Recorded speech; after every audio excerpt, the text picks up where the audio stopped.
Entonces, nosotros siempre lo que vamos a tratar de lograr es que la corrección nuestra de nuestro factor de potencia siempre sea lo más próximo a 1, pero sin estar en 1. El hecho de estar ya por encima de 0,95, bueno, yo ya estoy cumplimentando con lo que me exige un reglamento de distribución de energía. Entonces, ya no pago una multa. No pago una multa, estoy mejorando técnicamente, estoy haciendo un uso más eficiente de la energía que alguien generó, alguien transportó y alguien distribuyó, y estoy siendo más eficiente en el uso también de mi propia instalación. Lo que pasa es que a veces en lo que es el uso de la instalación, a veces no lo magnificamos porque el usuario tiene una instalación generalmente sobredimensionada. En cambio, cuando ya vamos a las redes donde transportamos la energía, ahí ya la cosa se complica un poco, porque nosotros no tenemos las redes tan sobredimensionadas, y además nuestras redes van siendo cada vez ocupadas por más cantidad de energía debido al crecimiento vegetativo que tiene los sistemas energéticos. Ustedes piensen el grado de electrificación que tenía cualquier domicilio hace 20 años con respecto al grado de electrificación que tienen hoy en día. Entonces, eso obviamente que ha cambiado de una manera increíble. Y eso, bueno, hace que en nuestras redes, si nosotros no hacemos un uso eficiente, cuando uno la proyecta a una red que tiene una vida útil de 20, 25 años, a lo mejor en un lapso de la mitad del tiempo, nuestra red ya está quedando chica y la tenemos que repotenciar. Entonces, nos genera un problema bastante importante en el costo de nuestra infraestructura. Entonces, el factor de potencia es algo que es muy importante, es muy importante. Si bien, fíjense que es un concepto que lo manejamos con mucha facilidad, y el factor de potencia tiene que ver ni más ni menos con este desfase que se produce desde la cuestión tan particular que nosotros vimos en clases anteriores entre la tensión y la corriente dependiendo del tipo de carga. Y ahí nos va arrastrando después a todo lo que después nosotros vamos viendo que pasa en la práctica. Entonces, siempre vamos a tratar de que este factor de potencia sea lo más próximo a 1, sin que llegue a ser a 1, porque si no estamos en esta condición que nosotros dijimos ya, que la vamos a tratar de evitar a toda costa, que es la resonancia. Y lo vamos a evitar y vamos a poner protecciones justamente para que si se llega a detectar una sobrecorriente, una sobretensión, se proteja el circuito. Entonces, nosotros, ¿cómo compensamos a esto?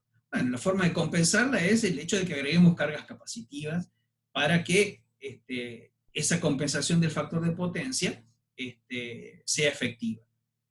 Siempre cuando nosotros, nosotros tenemos una instalación, esta es la instalación, supónganse acá a mí, esto estaba fácil con el pizarrón, no tengo el pizarrón, pero yo tengo, esta es mi carga, acá está yo soy el usuario, acá está la empresa distribuidora que le entrega energía, hay un punto donde está la medición. Donde yo corrija el factor de potencia, si yo lo corrijo acá, que pongo el equipo de corrección del factor de potencia, el factor de potencia se corrige aguas arriba, hacia la empresa distribuidora. Desde el punto donde yo hice la corrección hacia atrás, sigue estando siempre el mismo factor de potencia. Yo lo corrijo siempre aguas arriba. Siempre aguas arriba. Que eso quede bien claro. Entonces, donde yo ponga el equipo para corregir el factor de potencia, hago la corrección, aguas arriba, hacia la distribuidora. Entonces, si yo tengo el medidor acá, y lo pongo inmediatamente atrás del medidor, corregí el factor de potencia hacia la distribuidora, es decir, el medidor va a ver un factor de potencia corregido, pero toda mi instalación como usuario no lo ve como corregido, sigue siendo el mismo factor que tenía antes. ¿Está claro esto? Sí, profe. Bien, porque si eso está claro, ahora vemos esto que viene acá, que son las formas en las cuales nosotros vamos a colocar esos capacitores. Las formas en las cuales nosotros los podemos colocar son 3. Hay una que es la que se conoce como compensación central, y es esta que yo les estoy diciendo. Si yo tengo que este es el punto de medición, acá yo mido la energía, este es el transformador de la distribuidora, es decir, esta es la red de la distribuidora, yo acá mido, es decir, que yo compenso inmediatamente atrás de la medición de energía, compensé acá, ¿qué va a pasar? Yo compensé desde este punto donde hago la medición hacia la distribuidora. Pero toda la red que yo tengo atrás de esa compensación, sigue teniendo el mal factor de potencia. Es decir, que si yo hago este tipo de compensación, voy a eliminar el recargo por consumo de energía. Va a ser la más económica, porque yo en un solo punto compenso el mal factor de potencia que tienen cada una de las máquinas que yo tenga conectadas en mi instalación. Ustedes piensen que cuando yo armo la compensación del factor de potencia, en general lo que se arma es lo que se conoce como un banco de capacitores. Ese banco de capacitores no es solamente un capacitor, voy y lo pongo y se termina la historia, no. Es un tablero donde va a estar ese banco, va a tener las protecciones, es decir, a medida que yo vaya poniendo mayor cantidad de esos elementos, obviamente que mis costos van a ir creciendo. Si yo pongo en un solo lugar, bueno, el mantenimiento es más sencillo, es en un solo lugar, compensé. Entonces, va a ser un método bastante económico, que me va a evitar pagar una multa en la medición. Voy a descargar el transformador, porque el transformador ese va a estar manejando menor cantidad de potencia reactiva. Voy a descargar los cables de la distribuidora, van a tener menos pérdidas y demás, pero no voy a descargar los cables ni voy a reducir las pérdidas que yo tengo internas. Es decir, por la potencia reactiva que esté circulando por mi instalación. Entonces, esta es una primera forma de compensar. La segunda sería una compensación no centralizada, como es esta que estábamos viendo que se producía apenas atrás de la medición, sino que por grupos, en determinadas zonas. Supónganse que ustedes tienen una planta industrial que tiene 3 naves, por decir, 3 naves industriales, y bueno, yo puedo compensar el factor de potencia en cada una de esas naves industriales y no en el inicio de la instalación desde donde yo alimento a las 3 naves industriales. Entonces, obviamente que este tipo de instalación también me elimina el recargo por la multa económica que me va a presentar la empresa, voy a reducir las pérdidas de la empresa distribuidora, porque bueno, va a circular menos potencia reactiva, le voy a descargar los transformadores. Bueno, voy a tener en alguna parte de mi red una descarga de los circuitos, porque ya no va a haber tanta potencia reactiva, pero en la otra parte, en la parte de atrás de la compensación, bueno, voy a seguir con la misma historia. Pero es una instalación bastante más cara que la anterior, porque yo tengo que disponer de varios bancos de capacitores para hacer la compensación. Y está la última, que es la compensación individual, que es poner una compensación del factor de potencia en cada una de las máquinas que me generan un mal factor de potencia. Entonces, esta compensación individual, desde el punto de vista técnico, es la más adecuada, es la condición ideal. Entonces, pero también es la más cara de todas, porque tengo que compensar en cada uno de los lugares, poner un banco de capacitores y llevar a su tablero, deberá hacer su mantenimiento y demás. Si ustedes se preguntan cuál es la ideal, y a veces yo les suelo hacer esa pregunta, pero esa pregunta es una pregunta que es un poco tramposa. La compensación va a depender de las características que tenga el lugar donde nosotros vamos a hacer la compensación. En general, no hay una que predomine por sobre otra. Normalmente lo que terminamos haciendo son compensaciones mixtas. Si nosotros tenemos máquinas muy grandes, un motor de muchísima potencia, bueno, esa máquina seguramente lo ideal o lo conveniente, lo recomendable, es hacer una compensación individual. Y al resto de toda la instalación hacer una compensación centralizada. Ya que si yo hago una compensación centralizada abarcando esa máquina muy grande, tengo que tener una gran compensación para cuando esta máquina esté funcionando. Cuando esta máquina no está funcionando, voy a tener una compensación muy grande al vicio. Y como ustedes se imaginarán, estas compensaciones después, ¿qué va a pasar? Cuando yo inyecto potencia capacitiva, si la potencia, como yo les decía que el factor de potencia está variando de manera permanente, puede ser que en algún momento yo inyecte más potencia capacitiva de la potencia reactiva que estaba circulando. Entonces, yo lo estoy dando vuelta ahora al factor de potencia. Vuelvo a mi circuito capacitivo, lo cual no es recomendable, porque eso puede generar también sobretensiones. Las cargas capacitivas, uno de los efectos que tienen son sobretensiones. Las cargas inductivas tienen caídas de tensión. Esto, por ahora, tómenmelo así, ya cuando veamos después alguna de las máquinas, como son los transformadores, vamos a entender un poquito de esta cuestión. Entonces, necesitamos, cuando nosotros tenemos una gran cantidad de máquinas conectadas, que hacemos cargas, compensación, así centralizado por grupos, recurrir a algún tipo de banco que no sean justamente bancos fijos como estos que tienen acá. Si un banco es un banco fijo, lo que va a significar que cuando esté conectado, inyecta toda esa potencia reactiva. Y cuando lo desconecto, no inyecta nada. Entonces, el hecho de estar inyectando una cantidad fija, puede ser en algún momento que si el consumo de esa instalación va disminuyendo, bueno, tengamos una sobrecompensación, lo cual no es una buena condición. Entonces se utilizan bancos automáticos. Estos bancos automáticos lo que hacen es nosotros los programamos, y lo que tienen es una determinada cantidad de pasos, que lo que hacen es ir conectando y desconectando carga capacitiva, de manera de mantener un factor de potencia lo más estable en la red. Entonces nosotros lo vamos a programar para que ese factor de potencia esté en una banda de a lo mejor de 0,9, 0,95, lo programamos, y lo que va a hacer va a estar inyectando y conectando y desconectando capacitores para mantener ese rango del factor de potencia. Y hay algo que yo recién no les comenté, pero a ver, yo les estoy diciendo que el factor de potencia es variable permanentemente. Entonces, ¿cómo nos miden las empresas distribuidoras el factor de potencia? Los equipos, los equipos medidores de energía, cuando nosotros vimos al principio de año equipos de medición, yo les comenté algo, los equipos de mediciones lo que hacen es ir integrando en un determinado tiempo, que son 15 minutos, es ir integrando el factor de potencia, tomando promedios. Entonces, el equipo de medición en los grandes usuarios lo que hacen es ir tomando promedios de 15 minutos del factor de potencia medio que ha habido en esos 15 minutos. Entonces, a fin de mes, cuando la empresa toma la lectura, toman la lectura del peor promedio de 15 minutos que ha habido en el mes. Es decir, si yo en algún momento del mes supónganse, yo puse un banco para corregir el factor de potencia, ¿está bien?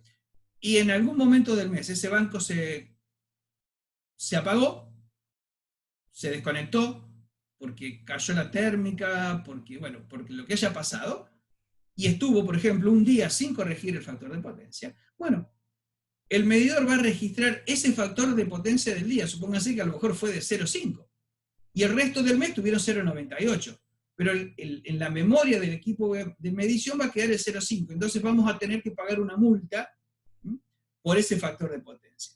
Entonces, nosotros lo que tenemos que hacer siempre, cuando tenemos empresas y controlamos el factor de potencia, y lo estamos vigilando, estar atentos a que de manera permanente nuestros equipos estén conectados, porque si llegan a desconectarse en un lapso de tiempo determinado, el factor de potencia que tenemos a fin de mes no va a ser realmente que nosotros la mayoría del tiempo hemos estado.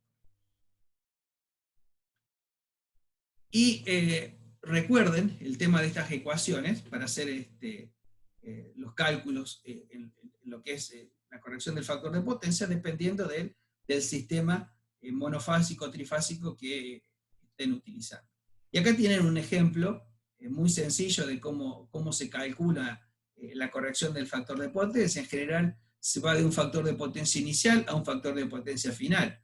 Acá el ejemplo es 0,96, pero podríamos poner 0,99, 0,995, 0,98, el que ustedes quieran. Entonces lo primero que hacen es calcular los ángulos para cada uno de esos estados de factor de potencia, las tangentes, y esas tangentes reemplazarlas en esta ecuación. Acá se pone el valor de la potencia aparente de la carga sobre la cual se está haciendo la corrección del factor de potencia, y van a obtener la potencia reactiva capacitiva necesaria a colocar para corregir y pasar de un factor de potencia inicial a un factor de potencia final. Muchas veces los fabricantes les van a estar proveyendo a ustedes de tablas o de diagramas para hacer esto. Uno de esos diagramas con los cuales se pueden encontrar, esto ahora ya vienen ahora las cosas más fáciles como las tablas, pero pueden encontrarse con estos diagramas que se llaman nomogramas. Tiene mucha información este diagrama más que una tabla. este diagrama, por ejemplo, ¿qué es lo que les dice a ustedes? Sobre este eje, tienen los kVA liberados por cada kilowatt de carga. Y sobre este eje tienen los kVAR de capacitores necesarios por cada kilowatt. Entonces, supónganse, aquí tienen el factor de potencia inicial. Si ustedes van de un factor de potencia inicial, por ejemplo, de 0,8, y quieren llegar a un factor de potencia, bueno, acá en el ejemplo está a 0,95 hacia la izquierda, está medio mal hecho, porque acá debería el 0, no, está bien, a 0,95. A 0,95 y a 0,95. Entonces, fíjense, si ustedes corrigen de 0,8 inicial a 0,95, que van hasta esta curva, que es la de 0,95, y se trasladan hacia acá, quiere decir que esta cantidad de kVA que ustedes van a estar liberando por hacer la corrección del factor de potencia de 0,8 a 0,95.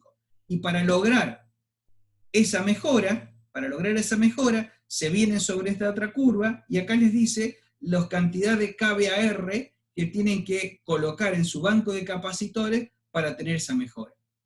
Es decir, que si ustedes ponen un banco de capacitores, en este caso de 0,42, supónganse, 0,42 por cada kilowatt de carga que tengan, si es de 1 kilowatt sería 0,42 kVAR, van a liberar de la red 0,22, más o menos, 0,22 kVA de carga.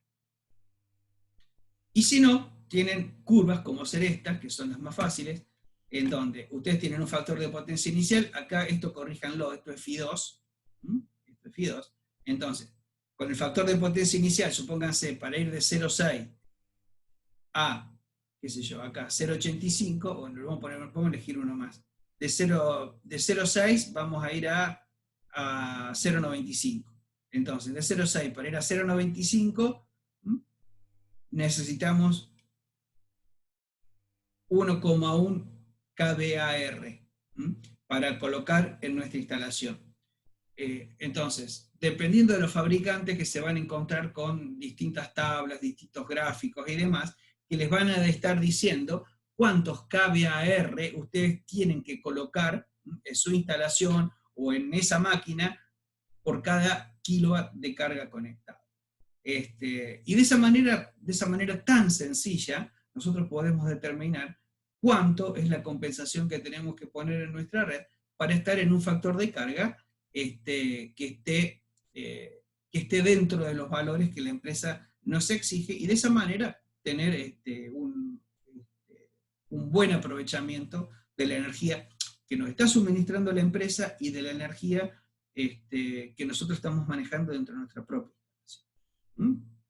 Entonces, la implicancia que tiene el factor de potencia es muy importante, desde el punto de vista técnico y desde el punto de vista económico. Porque como recién les decía, el hecho de pagar una multa por tener un mal factor de potencia, les aseguro que es muy complejo de explicar. Y si ustedes después pueden hacer una comparación entre la inversión necesaria para corregir el factor de potencia y el hecho de lo que dejo de pagar de multas, quizás el recupero de esa inversión lo hagan en 4 o 5 facturas de energía. Y el resto ya es dejar de pagar, y si tenemos una compensación, es plata que nos están devolviendo. Entonces, a todas luces, el hecho de corregir el factor de potencia es conveniente para todo el mundo, para quien distribuye y para quien consume. Chicos, preguntas.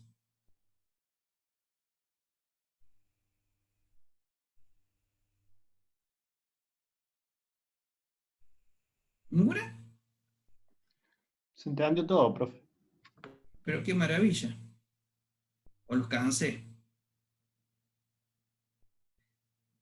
¿Me han entendido? Bueno, me alegra mucho. Bueno, van a ver que el factor de potencia, miren, yo siempre les digo, Bueno, el año que viene creo que con ustedes no nos vamos a ver en instalaciones, porque este es el último año que estoy participando de manera más activa en esa cátedra, ya el año que viene no lo voy a hacer. Pero cuando hagan instalaciones, van a estar trabajando en su proyecto de fuerza motriz y van a estar haciendo un cálculo del factor de potencia y corrigiéndolo. Y les aseguro que quienes después ustedes como ingenieros, ustedes como ingenieros industriales vayan a trabajar en una empresa, este tema en algún momento se lo van a encontrar. En algún momento van a tener que lidiar con el tema del factor de potencia. No les digo que después lidien ni con circuitos RLC, ni que a lo mejor con motores, pero con factor de potencia, les aseguro que ustedes van a lidiar. Les aseguro que en algún momento van a tener que hablar de ese tema. Entonces, es un tema que para ustedes es muy simple, pero no se imaginan cómo en algún momento nosotros estamos hablando y en la vida cotidiana de nuestro trabajo, el factor de potencia es un concepto que lo necesitamos conocer y manejar. ¿Está bien? Este sería, sí, el tema que estaba previsto en principio, por lo que me pregunta Martín, el último tema del que teníamos previsto para nuestro primer parcial teórico. Así que, bueno, ya cuando llegue el momento que hagamos nuestro primer parcial teórico, seguramente lo haremos hasta este tema.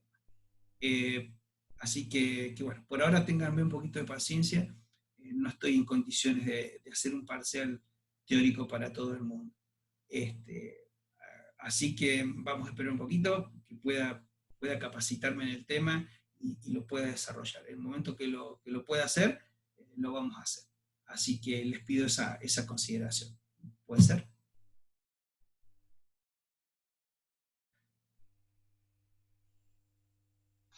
Sí, profe, no hay apuro. Bueno. Lo mismo, bueno, cuando llegue el momento vamos a acordar la fecha y demás, para que también no quiero que se les acumule con otras cuestiones. No me interesa tomarlo y que estén sobrepasados de cuestiones. Ya después, con ese momento lo vamos a acordar. Por ahora, sigamos avanzando con lo nuestro, de manera que podamos ir desarrollando todos los temas. Así que, bueno, hasta acá llegamos hoy. La semana que viene vamos a empezar con la primera de nuestras máquinas. Yo no recuerdo si les cargué, ¿tienen las diapositivas cargadas de máquinas eléctricas? Transformadores, motores de corriente continua. ¿Lo tienen eso? ¿Lo han visto? Sí, profe. ¿Están? Sí, sí. Bueno, vieron, el alemán ya estoy grande y el alemán me está visitando bastante seguido, entonces no me acuerdo de lo que hago y lo que dejo de hacer. Así que recuérdenmelo. Y vieron hoy el lapsus que tuve, así que es algo que suele pasar. Chicos, vuelvo a insistir, no sé si quedó alguna duda, si quieren que haya alguna inquietud, algo más que esté relacionado con esto o no, quieren que charlemos. Y si no, nos vamos despidiendo de manera que me dejen prepararme el mate, así a las 5:30 arranco con la clase de instalaciones. La próxima clase vamos a empezar a ver las máquinas eléctricas, y la primera máquina eléctrica que vamos a ver es el transformador. Y después vamos a empezar con los motores, con las máquinas rotativas. Con las máquinas rotativas vamos a ver primero las máquinas de corriente continua, y después vamos a ver todo lo que son las máquinas de corriente alterna. ¿Está? Gracias, chicos. Les mando un abrazo grande, cuídense mucho, y bueno, si Dios quiere, la próxima semana nos volvemos a conectar, nos vemos. Cualquier cosita, bueno, a través del WhatsApp nos mantenemos en contacto. ¿Sí? ¿Listo? Les mando un fuerte abrazo. Yo en un rato después les cargo la clase para que la tengan ahí en el Dropbox por cualquier consulta que quieran hacer. Cuídense mucho. Chao, chao.